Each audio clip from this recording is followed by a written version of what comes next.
भगवान श्री कृष्ण ने जब मोहिनी रूप धारण किया तो उनके सौंदर्य पर 33 करोड़ देवता मोहित हो गए। सभी देवताओं ने मन में यही कामना हुई कि ऐसी सुंदरी उनकी पत्नी बन जाए, परंतु केवल एक देवता ऐसे थे जिनके मन में मोहिनी के प्रति इस तरह का भाव नहीं आया। वे थे सूर्यदेव। सूर्यदेव ने मोहिनी रूप को देखकर मन ही मन कहा, यदि ये मेरी पुत्री बन जाए तो मेरा जीवन धन्य हो जाए। सूर्यदेव की इस भावना को समझकर भगवान श्री कृष्ण ने उनकी ओर कटाक्ष किया और संकेत किया कि उनकी इच्छा पूर्ण होगी। समय बीतने के बाद सूर्यदेव ब्रजभूमि में वृषभानु महाराज के रूप में अवतरित हुए। वृषभानु जी ने तपस्या की और ब्रह्मा जी से प्रार्थना की कि उन्हें ठाकुर जी की पुत्री के रूप में प्राप्ति हो। ब्रह्मा जी ने उनकी प्रार्थना को श्री हरि तक पहुंचाया। ठाकुर जी ने विचार किया कि वे नंद यशोदा और देवकी वासुदेव के यहाँ पुत्र के रूप में जन्म लेने वाले हैं, लेकिन प्रेम की स्थापना के लिए एक विशेष अवतार लेना होगा। ठाकुर जी ने अपने रूप को दर्पण में देखा और उस दर्पण में उन्हें ऐसा रूप दिखाई दिया जो स्वयं ठाकुर जी को भी मोहित कर गया। यह रूप ठाकुर जी का ही स्त्री रूप था।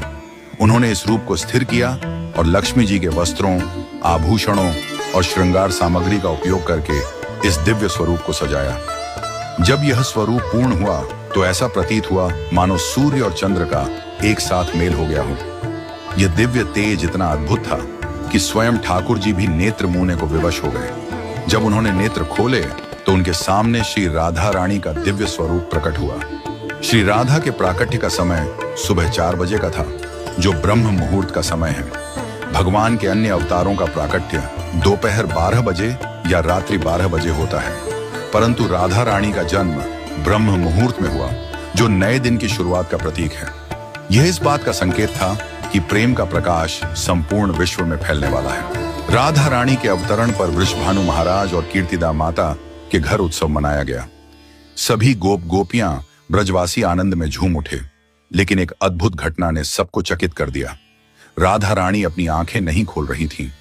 वृषभानु महाराज और माता कीर्तिदा इस बात को लेकर चिंतित हो गए।